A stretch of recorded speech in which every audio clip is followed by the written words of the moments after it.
کسی نے یہ دکھڑا سنایا کہ ہماری قوم ماں باپ کی وفادار اور فرما بردار نہیں ہے. کسی نے یہ دکھڑا سنایا کہ میری قوم کے جوان اپنی جوانی کو ضائع کر رہے ہیں، جوانی کا مقصد سمجھ نہیں پا رہے ہیں. کسی نے یہ دکھڑا سنایا کہ ہماری قوم کا حال یہ ہو گیا ہے کہ اگر بہنیں گھر پر آتی ہے تو بھائی کا چہرہ اتر جاتا ہے، وہ بھائی کو بہن کی اہمیت نہیں پتا ہے.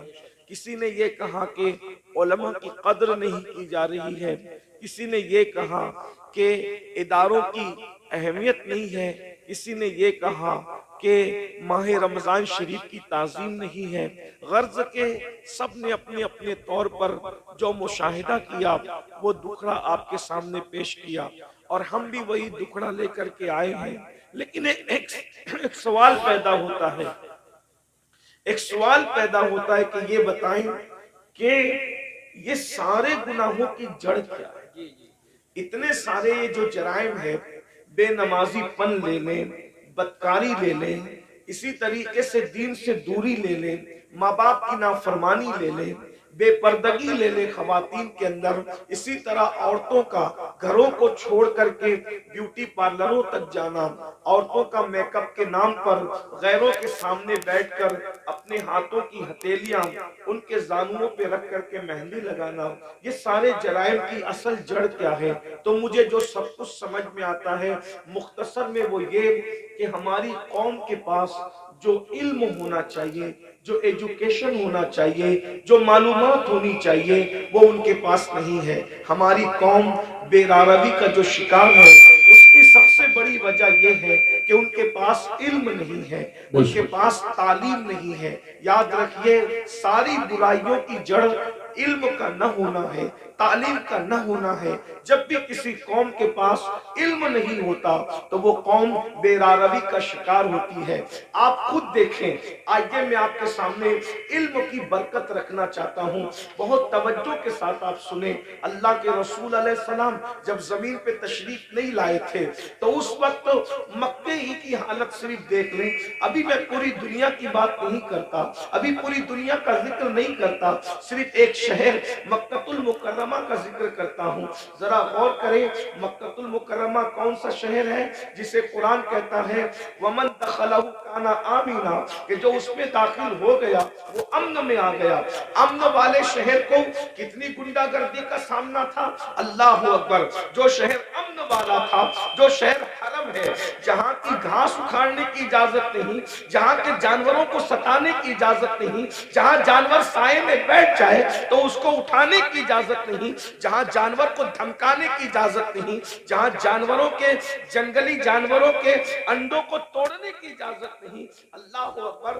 جہاں اللہ اکبر اہل احرام پر حرم میں شکار کرنے کی اجازت نہیں، ایسے حرم کے اندر لوگ اپنی بیٹیوں کو اپنے ہاتھ سے زندہ دفن کر رہے تھے.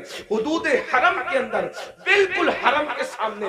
ایک تو حرم وہ ہے، ایک تو حرم وہ ہے جس کو اللہ و رسول نے حرم کے طور پر حدود مقرر کی ہے، لیکن ایک تو مسجد حرام ہے، یعنی حرم میں بھی جو بہت اعلیٰ درجہ رکھے اسے مسجد حرام کہتے ہیں. بالکل مسجد حرام کے سامنے اپنی بیٹیوں کو اپنے ہاتھوں سے زندہ دفن کر رہے تھے. اللہ اکبر. مائیں اپنے بچوں کو گود میں شراب پلا رہی تھی. جیسے آج بچے نہیں سوتے تو ماں نیند کی دوا پلاتی ہے، اس دور میں جب اللہ کے رسول تشریف نہ لائے تھے تو مائیں اپنی گود میں اپنے بچوں کو شراب پلایا کرتی تھی. زنا کا حال یہ تھا، اگر زنا کرنے کوئی عورت نہیں ملتی تو لوگ اپنی ماؤں کے ساتھ زنا کر لیا کرتے تھے. اتنی گندگی تھی کہ ایک ایک عورت کئی کئی مردوں کے ساتھ اپنا رشتہ اور تعلق رکھا کرتی تھی. اللہ اکبر. ذرا غور کریں اس گندے ماحول میں جبکہ جانوروں کے ساتھ بدکاری ہو رہی ہے، ماں کے ساتھ بدکاری ہو رہی ہے، ماں کی گود میں شراب پلائی جا رہی ہے، اللہ کے گھر پہ 360 بت رکھ دیے گئے ہیں، ننگے ہو کر کعبے کا طواف کرتے ہیں، عورتوں کو منحوس سمجھتے ہیں، بیواؤں کو منحوس سمجھتے ہیں، بیواؤں کے ساتھ بدسلوکی کرتے ہیں، کمزوروں پہ ظلم کرتے ہیں، کمزوروں کا مال کھا جاتے ہیں. جب اللہ کے رسول تشریف لائے، اللہ کے رسول علیہ السلام نے اتنا گندا ماحول دیکھا تو ماحول دیکھنے کے بعد حضور علیہ السلام نے ان کے سامنے نماز کی بات نہیں کی. ذرا میں توجہ چاہتا ہوں آپ سب کی, اہل منبر کی بھی توجہ چاہتا ہوں, ذرا غور کریں ماحول کتنا بگڑا ہوا تھا. حضور علیہ السلام نے پہلے دن نماز کی بات نہیں کی, پہلے دن روزے کی بات نہیں کی, پہلے دن حج کی بات نہیں کی, پہلے دن زکات کی بات نہیں کی, پہلے دن صدقے کی بات نہیں کی.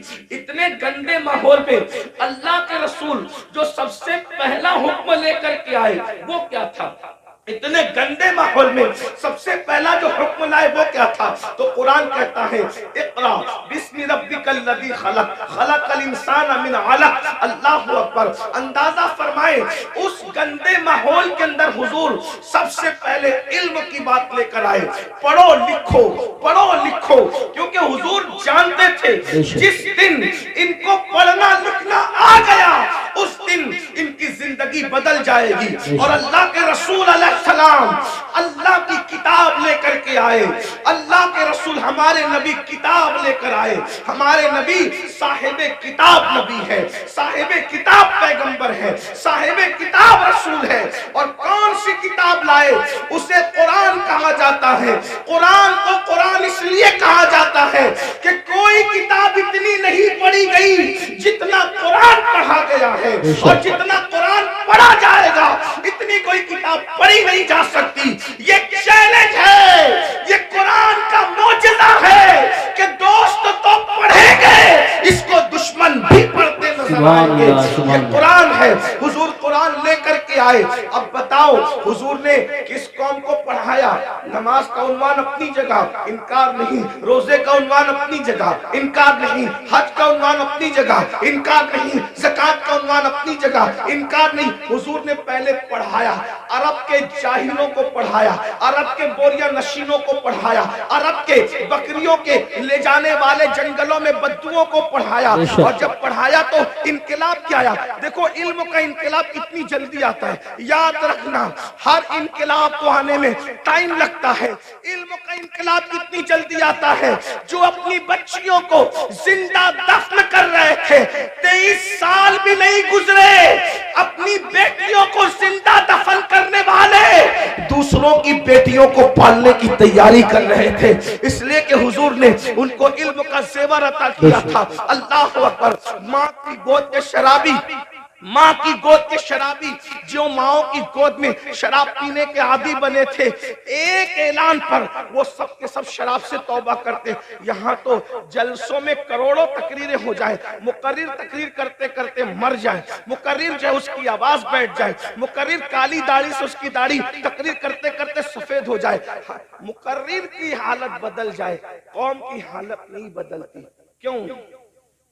وہاں ایک ہی اعلان میں پوری قوم نے شراب سے توبہ کی. بس اتنا کہا تھا, اے لوگو آج سے شراب حرام ہو گئی, آج سے شراب حرام ہو گئی.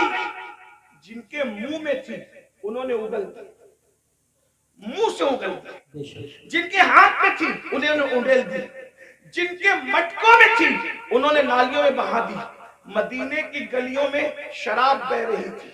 ایک اعلان, وجہ حضور نے اس قوم کو پہلے ایجوکیٹ کیا, علم عطا کیا تھا. انہیں پتا تھا اگر حرام کریں گے تو نقصان کیا ہوگا. آج ہماری قوم کو نہیں پتا ہے, حلال و حرام میں کوئی تمیز نہیں کیونکہ ان کے پاس علم نہیں ہے. آج ہماری قوم کو غسل اور وضو نہیں پتا ہے, ان کے پاس علم نہیں ہے. اگر وہ شادی میں ڈی جے لگا رہے ناچ رہے تو ان کو پتا نہیں ہے کہ اس کا نقصان کیا ہے.